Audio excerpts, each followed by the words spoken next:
Le juste et préalable dédommagement est un principe cardinal en matière d'expropriation. Un message signé Amnesty International Bénin. Chères autorités à divers niveaux, priez veiller au grain en vue de l'équité et du bien-être des populations, toutes couches socio-professionnelles confondues. C'est une question de protection sociale.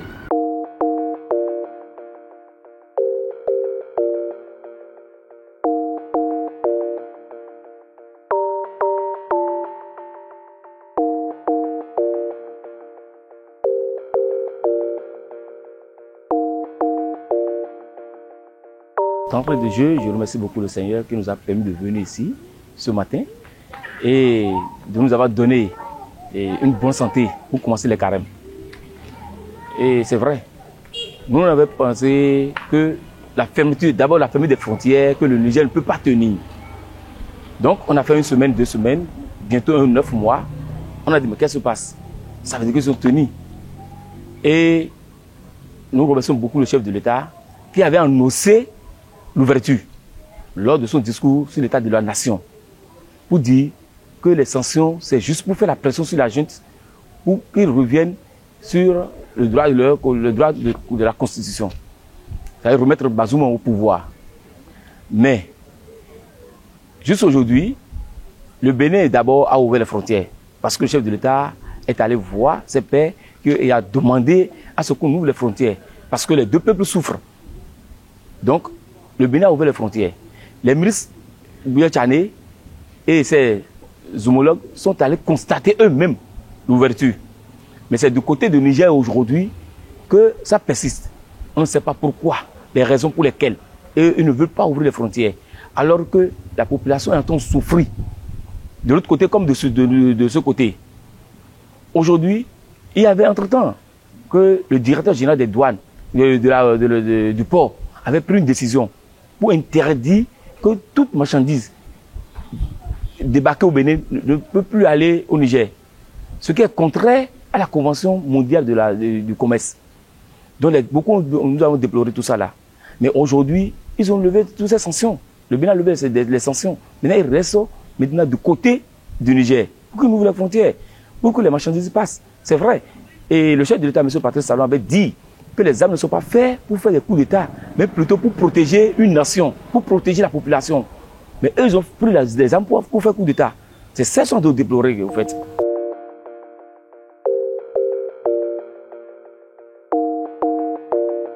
Mais actuellement, rien n'est changé. Rien. Parce que les marchandises ne passent pas. Les marchandises ne peuvent pas aller au Niger. Nous sommes obligés de passer par le Togo pour aller vers le Burkina avant d'aller au Niger. Mais le trajet est trop. Et le coût aussi. Mais qu'est-ce qui est en train de passer actuellement? Ce que nous sommes en train de constater, c'est que le Togo est en train de fermer comme ça. C'est comme s'ils sont en train de fermer les frontières eux aussi. Parce qu'ils ont pris des mesures pour dire que avant que le véhicule ne passe chez eux, on doit payer 300 000 francs. C'est qu'on va encore dédouaner le véhicule à leur niveau. Parce qu'on passe par Sonaourou, on rentre dans Séquencé avant d'aller au Burkina. Mais aujourd'hui, ils ont fermé. La voie qui mène directement au Burkina, de notre côté, la voie est impraticable. Et il y a les djihadistes sur la voie et d'autres. Donc nous sommes obligés de rentrer dans le Togo pour aller vers le Burkina. Voilà ce qui se passe. Donc nous avons mené des enquêtes pour savoir mais pourquoi est-ce que le Togo a sorti cette décision. Mais ils nous ont dit que c'est parce que c'est le Bénin qui avait commencé. Le Bénin avait commencé parce qu'avant, un véhicule qui rentre au Bénin et qui va au Niger, on paie 45 000 francs. Mais depuis que Bénin Contrôle s'est installé, Bénin Contrôle a dit que non, qu'on doit encore dédouaner le véhicule. C'est-à-dire qu'on change le régime. Quand on va changer le régime, ça veut dire qu'on dédouane encore le véhicule. Et maintenant que c'est à 300 000 francs, ils ont fait des démarches et c'est comme ça. Et eux maintenant, ce n'est pas quand il y a crise qu'eux vont sortir cette décision. C'est comme s'ils sont en train d'interdire aux gens, au reste qui viennent aussi pour acheter les véhicules, de ne plus passer par le Bénin. Parce qu'ils ont rappelé la vedette aux Béninois. Donc ils sont fiers. Mais nous qu'à savoir qu'un jour, ça peut tourner. Et nous aussi, on va reprendre la vedette.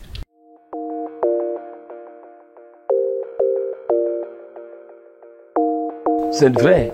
quand les véhicules sont frappés de dépôt, quand les marchandises sont frappées de dépôt, ça devient propriété du dépôt directement. Donc, du coup, le dépôt prend et vend. Ce n'est pas en pleine crise où les Nigériens sont en train de souffrir et sont en train de menacer le Bénin parce qu'ils ont leurs conteneurs ici, plus de 13 000 conteneurs qu'ils ont dit, qui sont ici, que le dépôt va commencer par vendre les marchandises, ces marchandises-là. Et ils ont peur. Parce qu'ils ont montré le créneau pour dire qu'ils n'ont qu'à se soir les sursalés et autres, pour qu'ils viennent chercher les marchandises et partir. Imaginez un instant, une société qui a payé plus de 100 millions de sursalés, de francs CFA pour sursalés.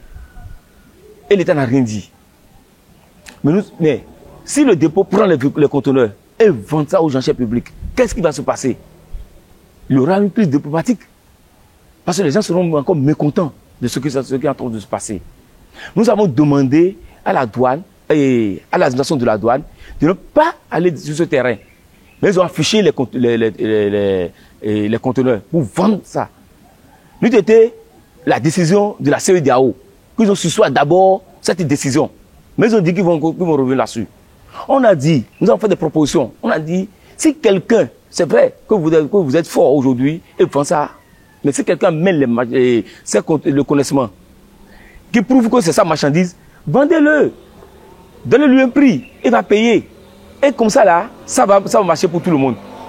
Mais celui qui a importé la marchandise n'a pas fait le programme que ça aille au dépôt. Non. Peut-être qu'il va à la banque pour prêter de l'argent. Et quand la marchandise est arrivée ici, la banque va commencer par le tourner en rond. Comment il va faire? Il sera obligé de laisser et commencer par courir. Et du coup, 4 mois après, le dépôt prendre la marchandise. Surtout, il y a des véhicules neufs dedans. Mais ils n'ont qu'à se soir pour qu'ensemble, on va voir comment nous allons commencer. Ils ont dit que non, ils vont commencer par faire la vente aux enchères en ligne. Mais nous sommes en train de copier des pays. Ces pays que nous sommes en train de copier, ce n'est pas comme ça que ça se fait. Par exemple, j'ai mon véhicule qui est gâté ou qui est accidenté. Et je veux vendre ça en ligne. Je mets ça sur le site. Et je dis, oui, c'est tel montant que je veux. Et les gens achètent. Mais ici, ce n'est pas le cas. C'est la douane qui prend ça maintenant pour mettre ça sur le site, pour dire, maintenant le monde entier, tout le monde peut venir pour la vente. Nous savons ce qui se passe au Bénin, avec la connexion Internet. Mais celui qui est en Europe, qui a la connexion en pleine journée, qui peut postuler pour acheter, et celui qui est ici, qui n'a pas la connexion, comment est-ce qu'il peut acheter? Mais on a dit, vous pouvez faire comme vous le faisiez. Soit quand vous voulez commencer la réforme, appelez les acteurs, ceux qui ont l'habitude d'acheter et rester ensemble, maintenant pour discuter de comment est-ce que vous allez mettre ça, vous allez commencer par faire la vente aux enchères en ligne. Ils avaient refusé. Nous avons demandé à rencontrer la directrice de la douane, la nouvelle directrice de la douane. Voilà, c'est ce qu'on est en train de dire. Aujourd'hui, il n'y a plus l'homme qu'il faut à la place qu'il faut aujourd'hui. Si c'est des douaniers qui sont là, nous sommes sûrs qu'ils allaient nous appeler, et ils vont s'asseoir, ils vont nous écouter d'abord, avant de commencer. Par exemple, si le chef d'État tient toujours à mettre une femme à la tête de la douane, il y a les douaniers, les femmes douanières. Il y a la DOD, directrice des opérations douanières, qui est là, qui maîtrise la douane.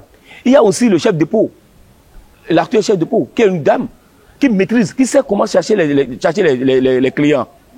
Comment ramener les clients. Mais si celle-là, par exemple, si elle veut prendre une décision, elle est obligée d'appeler les douaniers pour dire comment nous allons faire. Là, c'est plus bien. Voilà, on a appelé, on a dit, ok, viens nous écouter. Pour qu'ensemble, on va sortir une décision qui ne va pas fâcher les usagers qui ont l'habitude d'acheter les trucs au dépôt. On a fait des propositions, mais personne ne veut nous écouter. Parce qu'on ne sait pas si ils ont autre chose derrière la tête. Parce qu'il y a des véhicules neufs dedans. Et les véhicules neufs, on sait comment ça se passe. Celui qui est parti acheter ses marchandises à l'extérieur, en Europe ou à l'Amérique, et qui vient et de pouvoir frapper, ils ont pris ça pour vendre ça. Il va encore trouver l'argent pour aller acheter ça, pour faire quoi? C'est pourquoi nous sommes en train de dire, il nous casse les acteurs porteurs pour qu'ensemble là, on va rester. Il y a des véhicules, des épaves, des ferrailles au niveau des parcs. Pourquoi on ne peut pas aller vendre ça là? Des ferrailles au niveau des parcs. Il peut aller vendre ça. Je ne veux pas dire que les véhicules qui sont mis en vente. Non. Des ferrailles. Et il y a même des véhicules déjà abandonnés par les Nigériens qui sont partis chez eux depuis. Donc, on peut aller vendre ces véhicules et laisser les marchandises. Parce qu'on ne sait pas pourquoi ils ont mis l'accent sur les marchandises.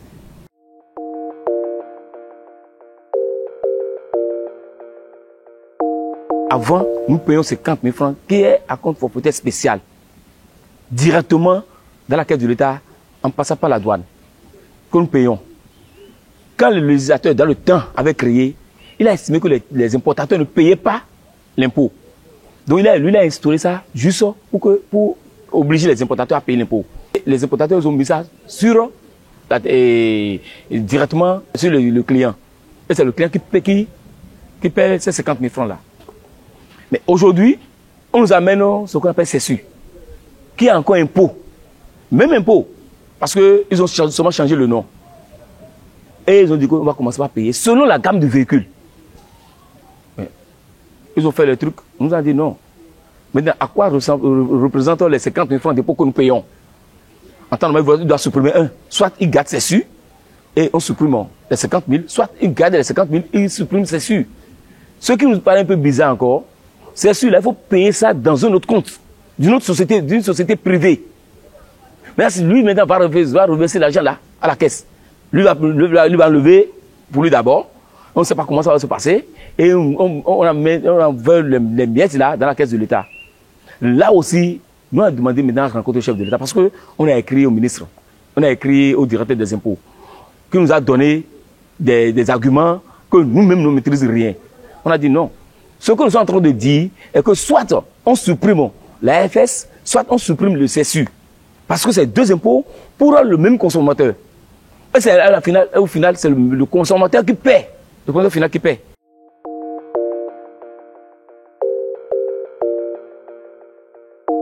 Mais, jusqu'aujourd'hui, nous on croyait qu'il va nous appeler, on va débattre et puis trouver une solution. Mais eux sont campés sur leur position.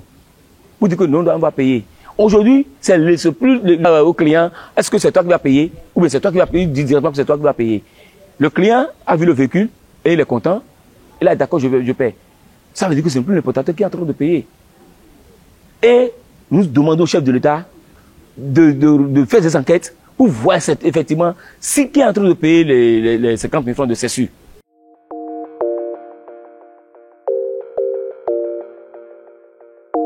Il y a des importateurs qui quittent l'Europe, l'Amérique et autres, qui viennent juste avec un conteneur ou deux conteneurs pour vendre des marchandises et repartent. Qu'est-ce qu'ils nous ont dit? Pour les marchandises neuves, les articles neufs, c'est le Bénin Contrôle qui doit donner la valeur. Donc, du coup, il faut envoyer le connaissement, la carte d'importateur, la facture depuis là-bas et le BSC dans le système pour que le Bénin Contrôle vous donne la valeur à payer. Quand le Bénin Contrôle vous donne la valeur à payer, c'est fini. Mais aujourd'hui, on se rend compte que quand vous lancez ça dans le système, le Bénin Contrôle vous donne la valeur. Vous faites la déclaration normale. Ça passe devant l'inspecteur qui contrôle et qui liquide la déclaration. Ça quitte l'inspecteur, ça passe devant le chef de brigade qui lui regarde et vérifie si la valeur est bien payée. Et il vous libère. 2 ans, 3 ans après, on vous envoie un redressement pour dire que ce que le Bénin Contrôle avait donné comme valeur, que ce n'est pas ça. Que vous devez compléter 2 millions, 3 millions. Alors que celui qui envoie le véhicule, la marchandise est déjà partie. Eux ne commencent pas à bousculer, pas demander aux maisons agréées qu'ils doivent payer forcément. Eux vont trouver l'argent où? Le temps qui court aujourd'hui, où il y a mes ventes, il n'y a rien dans le pays. Et rien ne prouve que demain serait bon, aujourd'hui. Où ils ont trouvé l'argent où? On les met la pression, on les convoque dans les tribunaux. Pour dire s'ils ne paient pas, on va les déconnecter. Comment on va les déconnecter? Est-ce que ce sont eux qui ont donné la valeur? C'est Bénin Contrôle qui a donné la valeur. Ils vont s'en rendre à Bénin Contrôle, ils vont dire à Bénin Contrôle, la valeur que tu avais donnée, c'est pas ça. Et c'est à Bénin Contrôle qui va payer normalement. Parce que l'autre n'a pas demandé à ce qu'on diminue la valeur. Lui envoie ça, il envoie tous les papiers dans le système. Et c'est Bénin Contrôle qui a donné la valeur. Dans ce cas, c'est Bénin Contrôle qu'on va s'en prendre à Bénin Contrôle. Et non aux maisons de saisie. C'est pas bien ce qu'ils sont en train de faire. La douane aujourd'hui, nous avons constaté que la douane aujourd'hui est en train de rendre la vie difficile au chef de l'État. Parce que quelque chose qui passe là, on dit que c'est le chef de l'État. Quelqu'un va comme un mur là, on dit que c'est le chef de l'État. Quelqu'un boit quelque part et il est saoulé, on dit que c'est le chef de l'État. Mais lui-même, en tant que président de la République, ne veut même pas écouter sa population. On fait tout possible pour le rencontrer.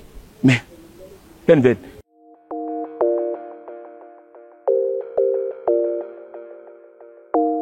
On a écrit au ministre Toronto. D'abord, on a commencé par le ministre Khakoumé. On a écrit à Tonato. Parce qu'au point aujourd'hui, on ne sent même pas la présence du chef de l'État. Parce que chacun se lève et fait sa loi.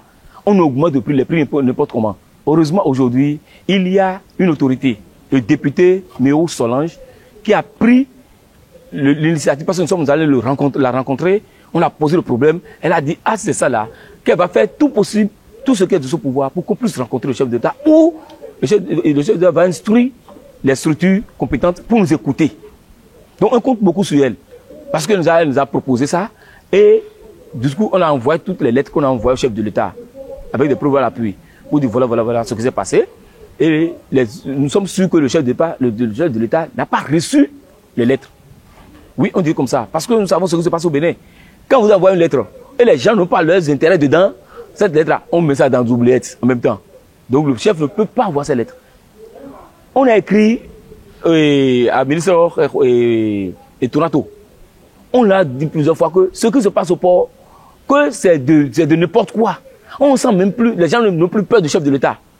L'arrêté que nous sommes en train d'utiliser aujourd'hui est violé par tout le monde. Et en première position, par l'État même, qui viole l'arrêté que nous utilisons jusqu'aujourd'hui. L'arrêté n'a jamais été toiletté, mais eux, ils augmentent les prix. Les mesures concernées augmentent les prix. Arrivé au parc, vous allez voir ce qui va se passer.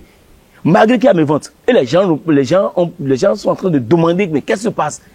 Nous, en temps normal, c'est le moment où l'État doit diminuer complètement le frais de transit. L'État peut amener le frais de transit à 150 000 francs. L'État ne veut pas payer. Non, c'est juste pour amener les clients. Aujourd'hui, il y a la fermeture de la frontière du Nigeria. Il y a la valeur de la monnaie Naira qui est devenu un problème pour nous.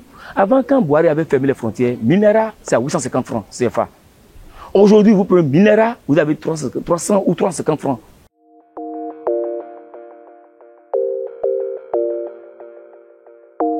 Les conséquences, les clients ne viennent plus. Les conséquences, les clients ne viennent plus. Parce qu'ils disent que qui est venu maintenant faire les achats au Bénin, à moins que vous quittez ici pour aller au Nigeria faire vos opérations. Là, vous allez gagner. Mais quitter là-bas pour venir ici, là, ils ne peuvent pas. Parce que, du coup, vous prenez 1000 Naira, et voilà que vous avez 350 francs CFA. Comment est-ce qu'ils vont bénéficier? Il n'y a plus de bénéfices. Au contraire, ils vont perdre. Donc tout ça est là. Et le chef de l'État, on a écrit au chef de l'État pour dire, rencontrez-nous, parce que nous sommes regroupés en association avec les importateurs nigériens, les Nigériens et les Béninois, pour dire, ok, on va aller rencontrer le chef d'État pour lui expliquer le problème, ce qui se passe sur le terrain. Lui-même, en tant que président de la République, peut dire stop. Il y avait le comité de suivi qui existait, mais aujourd'hui, ce comité n'existe plus. Parce qu'ils ont écarté les acteurs portuaires, ils ont écarté les hommes du terrain. Et c'est seulement les hommes du bureau, l'école blanche là, seulement qui sont dedans, parce qu'ils ne sont pas du bureau, ils sont dans leur bureau seulement. Les autres sont sur le terrain, ils sont en train de vivre tout ce qui est là. Bientôt, par exemple, bientôt la saison des pluies, les clients vont venir, ils vont passer par où? Parce que quand il pleut, c'est un problème. Nous payons 5500 francs comme pour aménagement des voies entre parcs. Depuis 2011, depuis la création de PV Nouvelle Génération, jusqu'à aujourd'hui, prenez vos micro-caméras, allez voir ce qui se passe là-bas. Ils n'ont rien fait. L'argent rentre dans quelle caisse? Qui prend cet argent-là? Le chef d'État doit faire ses enquêtes pour savoir qui est en train de prendre cet argent. Depuis 2011 jusqu'à aujourd'hui, regardez combien est rentré dans la caisse d'un individu. Parce que nous ne savons pas là où ça rentre. Des centaines de milliards qui sont là. Et c'est l'argent-là, on peut prendre ça pour faire quelque chose dans le pays. Regardez ce que le chef d'État est en train de faire. Aménagement des voies et autres. Mais allez là où on travaille. Que nous-mêmes là, nous sommes en train de payer. Ce n'est pas l'État qui paie, c'est nous-mêmes qui sommes en train de payer. Le ministre Tonato, qui est le ministre de cadre de vie, et qui construit des marchés un peu partout, des beaux marchés un peu partout, qui construit des boutiques pour les artisans, de beaux boutiques pour les artisans, mais ne peut pas faire ce travail pour nous. Alors que c'est nous-mêmes, nous cotisons cet argent-là.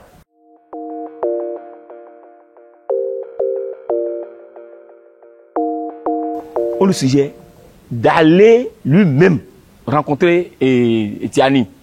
Tiani n'a pas de tête. Et tout le monde dit que non, qu'il a peur, qu'il ne peut pas aller. Il a peur comment? Alors qu'il est un humain, Tiani aussi est un humain. Il peut le rencontrer et discuter avec lui. C'est peut-être, il peut le faire par téléphone, mais par téléphone, c'est pas ça. Rencontrer la personne physiquement comme ça, là ça va porter.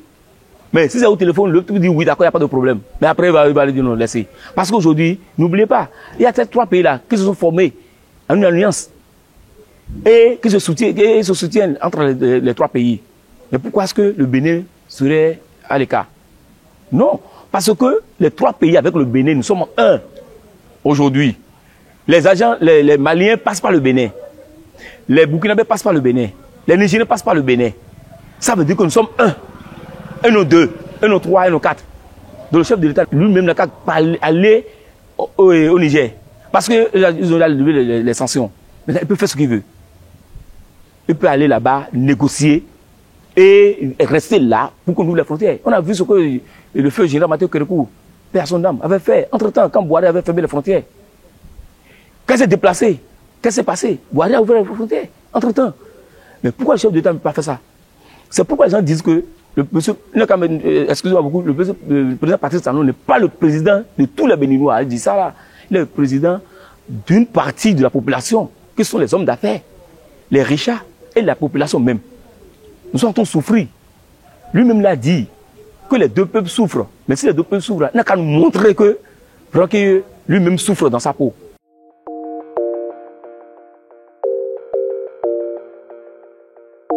On ne peut pas conclure sans mettre un accent sur la cherté de la vie aujourd'hui. Parce qu'aujourd'hui, tout coûte cher. Tout coûte cher. Et nous sommes en train de crier depuis. Et personne ne veut nous entendre. Lors du discours sur l'état de la nation, le chef d'État a mis l'accent sur la subvention des produits de première nécessité. Mais c'est autre chose qui se passe à la douane. Les produits ont doublé de prix, d'autres ont triplé de prix.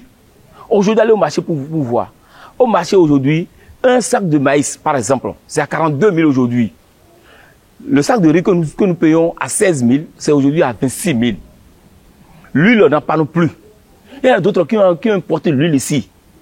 Mais ils ont peur parce que l'huile a triplé de prix. Ils sont obligés de réexporter ça au Togo pour aller vendre ça là-bas. Il y a beaucoup d'importateurs qui ne passent plus par le Bénin. Ils vous disent non, parce que tout coûte cher au Bénin. Et quand on parle, personne ne veut nous écouter. Même la douane, on fait tout possible pour rencontrer les autorités de la douane. Il y en a d'autres qui nous ont reçus, mais ils ont dit ne pas les mains libres pour trancher. Ils sont obligés de refaire à la société Bénin Contrôle. Mais n'oublions pas, le chef de l'État, M. Patrice Talon, avait dit que lui n'est plus actionnaire dans Bénin Contrôle. Il n'est plus actionnaire dans rien du tout. Et maintenant, pourquoi les gens ont peur quand Bénin Contrôle prend une décision? Mais nous, quand aller directement pour dire non, ce n'est pas comme ça. Parce qu'il y avait ce qu'on nous appelle un fichier valeur qui existait. Mais on peut refaire à ce fichier valeur. Pour le moment, avant que les trucs ne rentrent en ordre, on peut refaire à ce fichier valeur. Pour que aujourd'hui le Béninois mange bien. Si aujourd'hui le Béninois ne mange pas bien, Monsieur le Président, vous aussi vous n'avez pas dormi. Les gens vont trop vous critiquer. La fois passée, nous avons parlé de l'association des consommateurs du Bénin. On a dit que cette association n'existe plus. Ils existent aujourd'hui, le Bénin doit prendre son courage et dire ce qui ne va pas au chef de l'État. Parce que les gens qui sont autour de lui là ne lui disent pas la vérité. Ils restent dans leur bureau et prennent des décisions sans consulter la base et ils vont voir le chef d'État pour dire voilà ce qui se passe. C'est là que je vais encore une fois remercier cette dame, Mérou Solange, parce que quand on l'a expliqué, elle était fatiguée. Elle n'a pas compris. Elle a dit non, que ce n'est pas comme ça. Ce n'est pas ce que le chef d'État veut. Que lui voulait rencontrer le chef d'État pour lui dire la vérité de ce qui se passe sur le terrain. Sur le port de casque, nous voulons faire des propositions aux autorités et au chef de l'État. Parce qu'aujourd'hui, tout le monde sait ce qui se passe au Bénin. Au Bénin, il n'y a pas l'argent. Les gens souffrent. Les gens souffrent. Les gens ont du mal à prendre 2 repas par jour. On dit qu'on doit acheter casque pour le passager. Les gens n'ont pas refusé. Ils sont en train d'essayer d'acheter le casque. Mais il y a des gens autour du chef de l'État qui sont des milliardaires, qui peuvent aller en Chine, commander ces casques, peut-être à 1500 francs l'unité, et venir vendre ça à 2000 francs pour la population, pour que tout le monde ait le casque. Mais pourquoi est-ce que ces milliardaires ne veulent pas sortir l'argent? Surtout nous parlons de ces ministres-là, qui sont autour du chef de l'État, qui dit qu'aujourd'hui, que c'est la qualité qu'on va constater, qu'on va contrôler, et non la qualité, et non le casque même. Mais est-ce que lui là, qui est en train de parler, qu'est-ce qu'il a mis dedans? Il ne peut pas aller acheter des casques pour vendre ça à 2000 francs. pour toute la population. Nous, on dit la vérité. C'est là où aussi j'interpelle le directeur de la police républicaine, Yaya, qui est un musulman, qui a la crainte de Dieu, de dire à ces éléments, la manière dont il traite la population, ce n'est pas bien. On prend la population, parfois on tape pour la population parce que le passager n'a pas de casque, ou bien la police vous allez voir la police en train de se battre avec la population. Mais où est le respect de l'institution? Où est le respect de la police républicaine? Monsieur Yaya, nous le connaissons, on sait comment il travaille. On déplace ce que les gens disent sur lui. Mais il n'a qu'à rappeler ces éléments à l'ordre. Nous lançons un appel au chef de l'État également. Nous avons vu le fils du chef de l'État, M. Lionel Talon, ce qu'il a fait avec les artistes. Il a amené les artistes. Il les a donné des centaines de millions. Pourquoi est-ce que lui-même ne peut pas faire ça avec la population? Aller acheter des casques à vil prix et partager ça pour la population. Dans chaque département. Il n'a qu'à, dans chaque département, au moins s'il donne 1000 casques, les gens vont l'applaudir. Les artistes qu'il amène, ces artistes viennent chercher de l'argent chez nous, des centaines de millions. Si vous prenez au moins 100 millions, dans 300 millions que vous avez donné à quelqu'un que je ne maîtrise même plus le nom, à Chicago, quoi là, cet argent-là, les 100 millions-là, ça peut faire beaucoup de choses. Les gens vont vous applaudir. Parce que aujourd'hui, vous êtes au pouvoir. Demain, peut-être, vous ne serez plus au pouvoir. Et vous allez rencontrer ceux-là. Qu'est-ce que vous allez leur dire? Prenez cet argent-là, allez payer des casques et partagez ça à la population. Et vous allez voir comment la population va vous applaudir. Et applaudir votre papa. Parce qu'il est le père de la nation. Il est notre président. Et lui-même ne peut pas faire sortir l'argent pour faire. Mais ceux qui sont autour de lui peuvent le faire. Et nous interpellons aussi les têtes couronnées de dire la vérité au chef de l'État. Que ça ne va pas. Quand vous rencontrez les ministres dans les mosquées, dites-leur la vérité.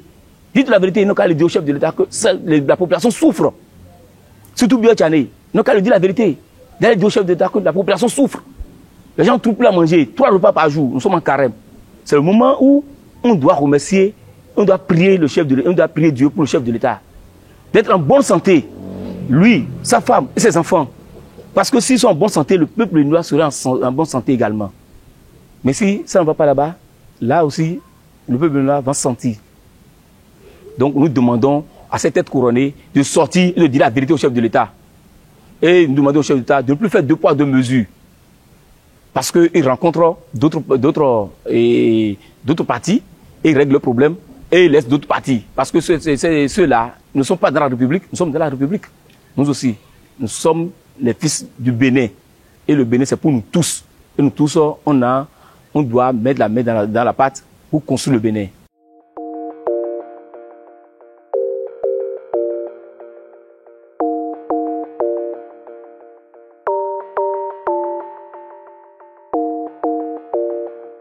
Le juste et préalable dédommagement est un principe cardinal en matière d'expropriation. Un message signé Amnesty International Bénin.